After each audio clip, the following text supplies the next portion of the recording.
The shuttle's descent through Velshaw's atmosphere felt too smooth to be real. Lyra Hayes sat rigid in her seat, the hum of alien grav engines pulsing through the soles of her boots. Outside the window, a planet of silver oceans and floating cities shimmered under twin suns. From orbit, Velshaw Prime looked like a work of art. But Lyra knew beauty could lie. A reflection caught her eye, her own face, pale against the glass, brown hair pulled into a sharp braid. Her expression was unreadable. Inside, her heart beat with the quiet rhythm of someone who had learned long ago to hide fear where no one could see it. A voice cut through the silence. "Cadet Hayes, arrival in 2 minutes. Please prepare for atmospheric re-entry protocols." The accent belonged to a Dreen officer, skin like molten gold, eyes glowing faintly with cybernetic light. Lyra nodded once. "Understood." The shuttle trembled slightly as it cut through the atmosphere. Across the aisle, alien cadets whispered in hushed tones, casting nervous glances her way. She could hear the words they thought she couldn't translate. Deathworlder, unstable, feral. She'd heard worse. The ramp hissed open, releasing a gust of filtered air that smelled faintly of ozone and antiseptic. The docking bay stretched wide and sterile, filled with banners of the Galactic Education Federation, symbols of supposed unity. The crowd of cadets, diplomats, and instructors moved aside as she stepped out. Her boots echoed, sharp and deliberate, across the polished floor. Dozens of eyes followed. She was the only human in sight. A tall alien in ceremonial robes floated toward her, his lower body a mist of bioluminescent gas. Chancellor Vashar of the Zalathi, the Academy's director. His voice was smooth and modulated, yet every syllable carried condescension. "Welcome, Cadet Hayes, humanity's representative." He paused on the last word, as if tasting something bitter. "We hope your time here will prove that Deathworld species can adapt to civilized academia." Lyra kept her tone steady. "I'm here to learn, Chancellor." "Same as anyone else." A faint ripple of amusement passed through the audience. Vashar's 6 eyes blinked slowly. "Of course. Your survival on a Tier 7 planet suggests tenacity. Let us see if intellect follows." She wanted to respond, but she didn't. She'd studied enough galactic diplomacy to know when to remain silent. Words were ammunition, and she would not waste them early. The cadets were divided by species into their designated cohorts. Lyra was placed among the Thalkor Dominion, towering reptilian bipeds bred for combat. At their center stood Varen Keththal, his armor polished to a mirror sheen, his eyes an intense shade of silver. He didn't look at her so much as measure her. "So this is the human," he said. His voice was calm, predatory. "The one from the world that kills everything." Lyra met his gaze. "Not everything." "I'm still here." A low rumble of laughter rolled through the group. One of the cadets, a lesser Thalkor, leaned toward Varen. "She's smaller than I expected." Varen smiled faintly. "Size doesn't matter when you lack discipline." Lyra's response was simple. "Neither does size when you lack imagination." The laughter stopped. Varen's eyes narrowed, but before he could answer, an instructor's voice filled the hall. "All cadets to the examination sector. Initial aptitude trials begin immediately." The testing dome was vast, a shimmering field of gravity-controlled zones. Each cadet was assigned a personal monitor and drone observer. The tasks ranged from problem-solving and combat simulations to endurance trials. Lyra's monitor chirped. "Human physiological data unverified. Proceed with caution," she smiled inwardly. "Caution is for those who've never fought to breathe." The first test was physical conditioning under varying gravities. The floor panels shifted from light to crushing density every 30 seconds. Species with reinforced exoskeletons stumbled. Flight-capable cadets crashed. Lyra moved like a blade through water, efficient, precise, and silent. Observers whispered as the gravity reached triple standard, and she still advanced. The drone overhead buzzed louder. "Warning, exertion levels surpass safe biological parameters." Lyra ignored it. She'd trained on Erebus 9, where gravity storms twisted bodies and broke bones. This was nothing. She completed the sequence with a controlled breath, sweat glinting on her neck. When the test ended, Varen was waiting. "Impressive," he said softly. "You perform like a soldier." "But we are not soldiers here." Lyra tilted her head. "That's your mistake." His expression hardened. "You think violence earns respect? That's why your species will never evolve beyond savagery." She met his stare, calm and unflinching. "Where I come from? Surviving is respect." Varen leaned closer. "Try surviving here, human." He walked away before she could reply. The academic tests followed. Advanced xenobiology, strategy algorithms, linguistic puzzles. Lyra worked methodically, adapting to alien logic structures and dissecting patterns faster than the system could recalibrate. Her scores projected in quiet holographic bursts. Not perfect, but unnervingly high for a primitive. Yet every success deepened the silence around her.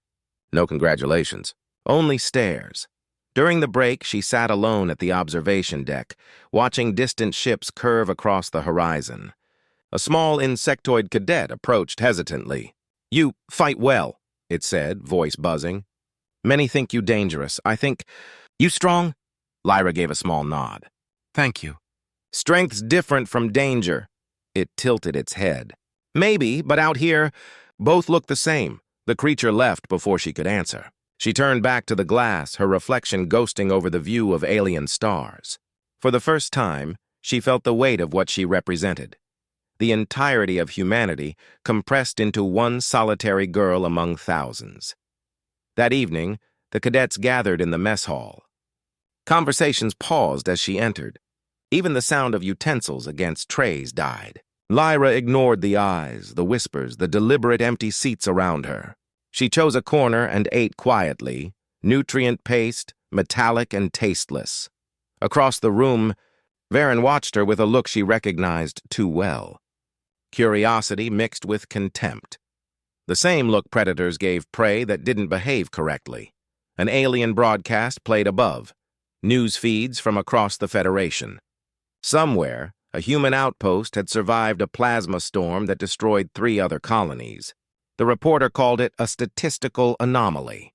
Lyra almost smiled. Humanity had been anomalous since the beginning. Later, she returned to her dorm, a single sterile chamber with white lights and cold air. She sat on the edge of her bunk, activated her personal recorder, and began her first log. "Cadet Lyra Hayes, Day 1, Galactic Academy, Velshaw Prime. Arrival successful. No casualties, yet locals show expected hostility. Observational learning engaged. Assessment. They underestimate emotional adaptation. They confuse silence for fear. Correction. Silence is strategy." She paused, exhaled slowly. "Humans weren't made to blend in. We were made to endure." She switched the recorder off. Through the viewport, the city lights of Velshaw shimmered like cold stars.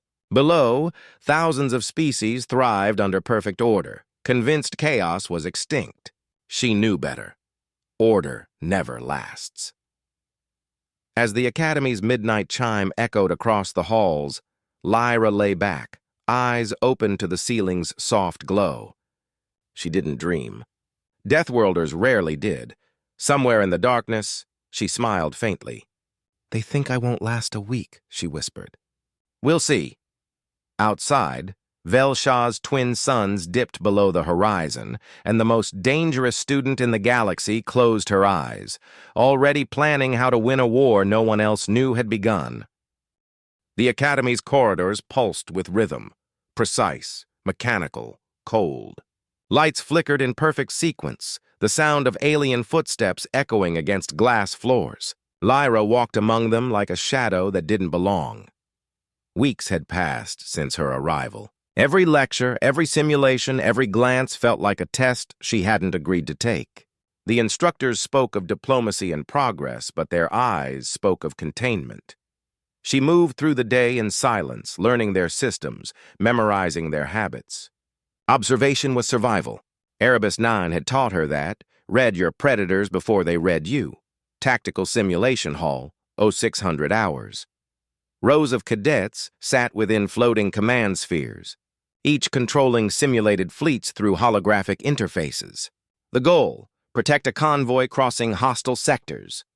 Lyra's sphere activated with a quiet hum. Around her, the others exchanged smirks.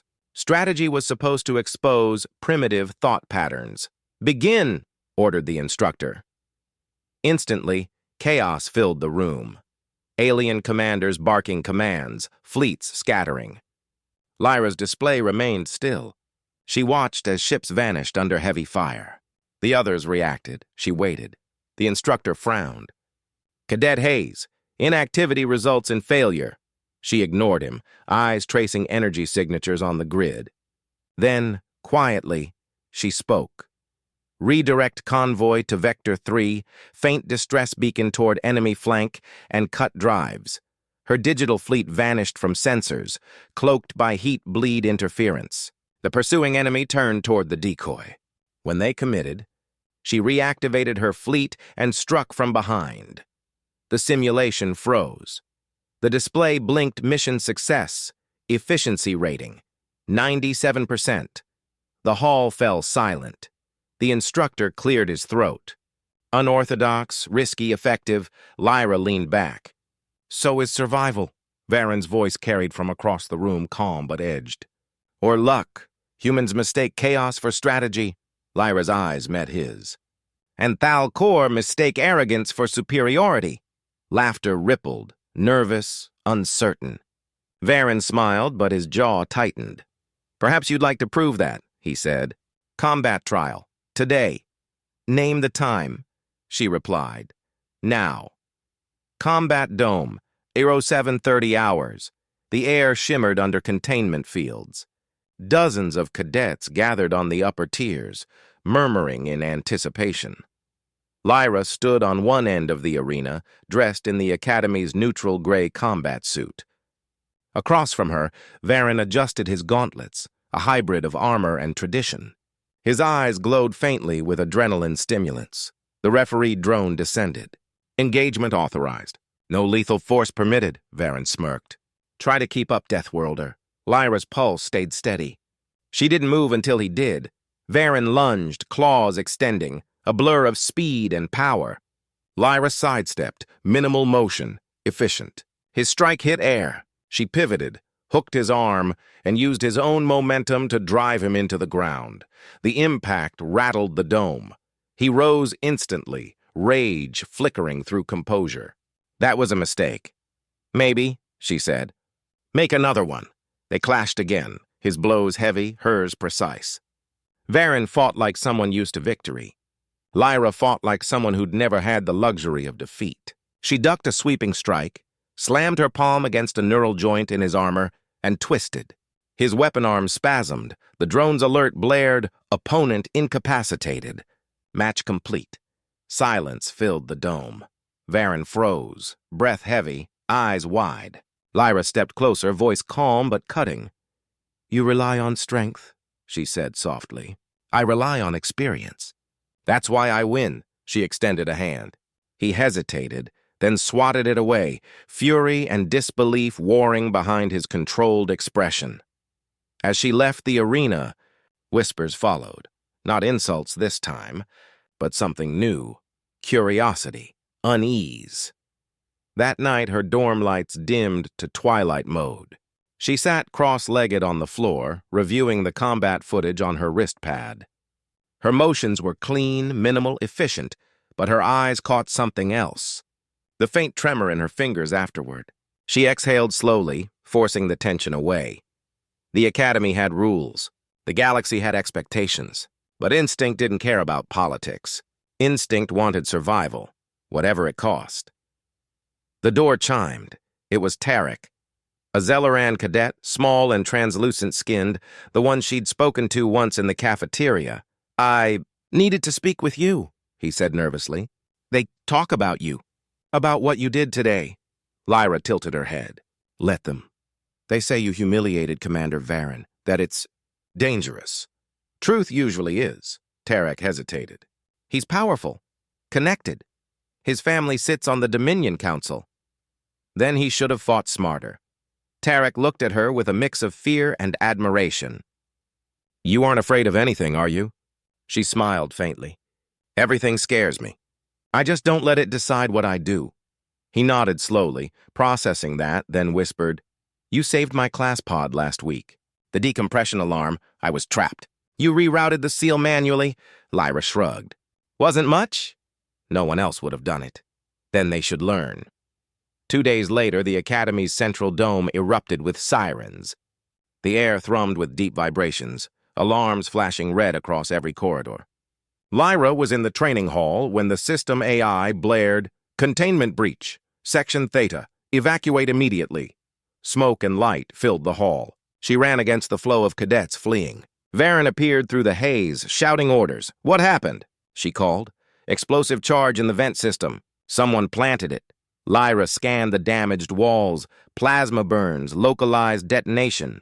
Her mind raced. The pattern wasn't random. It was deliberate. Then she saw it. A discarded datapad half melted, still flickering with access logs. Human encryption code! Her pulse tightened. Varen followed her gaze and froze. The symbol on the corner was unmistakable, Earth's emblem, faintly burned into the casing. He looked at her. Convenient.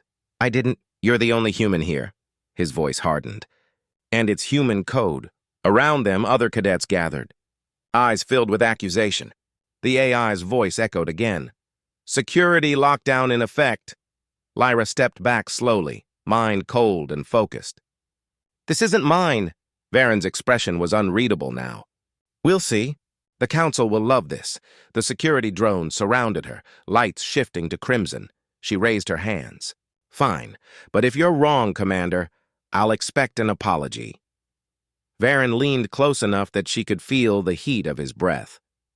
If I'm wrong, human, I'll apologize over your grave. They escorted her through silent corridors to the isolation chamber, an observation cell made of polarized glass and humming restraint fields. She sat in the center, posture straight, heartbeat steady. She'd been hunted before, by things far worse than politics. From beyond the glass, she could hear the muffled murmurs of the Academy staff. Words like suspension, deportation, containment. Lyra closed her eyes, inhaled slowly, and whispered to herself. They want me afraid. They still don't understand what fear means to a Deathworlder. Fear wasn't weakness. It was awareness.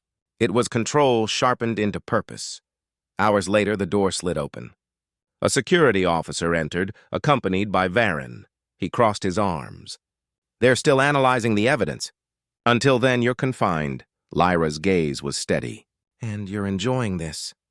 Varen hesitated, then said quietly, You humiliated me. You made them doubt us. I can't allow that. You mean you can't handle it? His eyes flickered, unsure for a fraction of a second. Then he turned away. You won't last here. As the door sealed again, Lyra whispered to the empty room, You're right. I'll outlast you instead. Outside, Velshaw's artificial night deepened, and the first whisper of war between species began, not on battlefields, but inside the cold walls of a school that thought it understood strength. The tribunal chamber hung in silence, a cathedral of glass and judgment. Cold light poured through transparent walls that overlooked Velshaw's endless skyline. Hundreds of cadets filled the observation tiers, their faces ghostly behind the shimmering energy field. Lyra Hayes stood in the center. No restraints, no lawyer, only a pale beam of light marking her position. Around her, the Galactic Academy Council formed a semicircle of elevated platforms. Chancellor Vashar presided, his voice soft as polished metal. Cadet Hayes of Humanity, he began. You stand accused of sabotage, endangerment, and gross violation of interspecies accords. The evidence suggests human encryption was used to trigger an explosion in Section Theta. Lyra's face remained still. Evidence can suggest anything you want, Chancellor. It doesn't mean it's true. Murmurs rippled through the spectators. Varen stood among them silent, expression unreadable. Vashar's 6 eyes blinked in sequence. If not you, then who? Someone who wanted a scapegoat. You chose the easiest one, the Chancellor's voice hardened. Humanity's record speaks for itself. Wars, violence, instability. The Federation offered you education and you repay it with chaos. Lyra's tone stayed calm. No. I repay it by surviving it. For a moment, silence stretched thin as glass. Then she said, If you want proof of my nature, give me a fair test. Trial by simulation, gasps echoed. Trial by simulation was reserved for extreme cases, a combat crisis under live observation. Win and innocence was proven. Fail and guilt was declared absolute. Vashar studied her, intrigued despite himself. You understand the risk? I was born on a world that kills everything that hesitates. I understand risk better than any of you, he gestured to the attendants. Very well. Simulation authorized. If you survive, your record will be cleared. If not, Lyra's lips curved faintly. Then at least it'll be interesting. Simulation dome. 30 minutes later, the arena expanded into a holographic cityscape, collapsing structures, spreading fires, distant sirens. The scenario brief flickered above. Disaster response protocol. Hostile zone breach.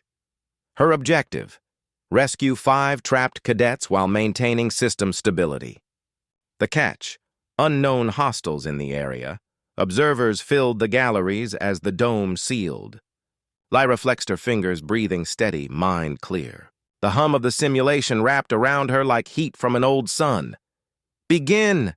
Instantly, chaos roared to life. Drones swarmed overhead. Explosions rattled the simulated Earth. She sprinted across debris, calculating routes in seconds. Sensors on her wrist displayed heat signatures, 4, 5, 6 moving targets. One turned red. Hostile. A drone swooped low, firing plasma bolts. Lyra dropped behind cover, recalibrated the energy pulse, and rewired the exposed circuit on her wrist pad. The drone's fire died mid-burst. It hovered, confused. She grinned. Let's talk. 2 keystrokes later, the drone turned on its own swarm. The crowd watching from above erupted in startled whispers. She advanced, cutting through rubble until she reached the first cadet, pinned under a steel beam. An alien medic AI hovered nearby, refusing to engage. Command override, she said. Human authorization, Hayes 349 Delta. The AI hesitated. Human command authority invalid. She reprogrammed the panel in seconds, bypassing its safety loop. The beam lifted. The cadet gasped for breath, staring up at her. You weren't supposed to... Supposed to what? She said. Save you? He didn't answer. She didn't wait. Above, the council watched in silence. Vashar leaned toward his aides. She's improvising. No plan, no structure. Varen spoke for the first time. She's adapting. That's worse. The Chancellor's eyes flicked toward him. Worse? Because you can't predict someone who fights like that. Lyra reached the central tower. 2 cadets trapped behind a security door. She bypassed the scanner, forcing a manual override. A familiar energy pulse surged through the floor. Not part of the simulation, her instincts flared. She turned just as an explosion tore through the upper levels. Flames and debris rained down. From the observation deck, Vashar stood. Who authorized environmental changes? An aide's voice trembled. No one, Chancellor. The scenario's been tampered with. Varen's jaw tightened. He'd arranged for the simulation to fail, to prove her instability. But now, watching the live feed, he saw real danger unfolding. The simulation's containment field flickered. Sparks danced across the walls. If the system collapsed, everyone inside would burn for real. End the trial. Vashar barked. Unable, said the AI. Manual override engaged. Access origin. Thal core encryption. All eyes turned to Varen. Inside the dome, Lyra knelt by a control hub. Systems failing, fires spreading, air thinning. She tore off the outer casing, rerouted circuits, sweat streaking down her neck. The holographic interface crackled with static. But she found it. An external override, bearing Varen's Dominion code signature. Her eyes hardened. She keyed the intercom. Council, your sabotage file's leaking through the firewall. You might want to check who's actually trying to kill your students. No response, only static. She cursed softly, then turned to the last cadet trapped under collapsed plating. Varen's voice cut through the noise, distorted through the comms. End the simulation, Hayes. You'll die in there. She laughed quietly. You first. Her hand moved with surgical precision, reconnecting damaged systems. Circuits hissed, then stabilized. The fire suppression drones reactivated, flooding the corridor with cold mist. One of the trapped cadets reached out, coughing. How did you? Same way humans always do, she said.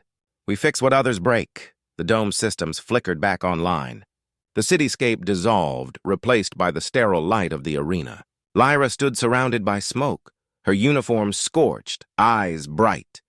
Above, silence. Then, thunderous applause. Not from the council, but from the cadets watching. Bashar's tone shifted when he spoke again, restrained, brittle. You've proven your capability, Cadet Hayes. The charges are dismissed. Lyra's reply was simple. Capability wasn't the point. The Chancellor frowned. Then what was? Understanding. She looked up at the tiers of alien faces. You think humanity's dangerous because we fight. You never asked why we learned to. Her voice carried across the hall, even and deliberate. We fight because the universe tried to kill us every day and failed. We endure because we can't afford to quit. And we protect even those who'd rather see us gone. She turned to Varen. His expression was fractured. Pride, humiliation, and something close to respect. I could have let you die in there, she said softly. But I didn't, he swallowed hard. Why? Because fear's not what defines strength. Mercy does. Varen lowered his gaze, silent. The official graduation came 3 days later. The auditorium was half empty. Several Thalkor had withdrawn from the program. Lyra stood alone at the front as her name was called. First human graduate of the Galactic Academy. No applause. Only quiet acknowledgement. That was enough. She accepted the insignia from Bashar. Do you still fear humanity? She asked. The Chancellor hesitated. We fear what we don't understand. Then you're learning, she said, and walked off the stage. Outside, the sky of Velshaw burned orange with twin sunsets. She paused by the Academy's great window, watching the light scatter across the metallic horizon. The halls behind her were silent. Her reflection stared back, tired, scarred, alive. She whispered to it, voice low and certain, by graduation.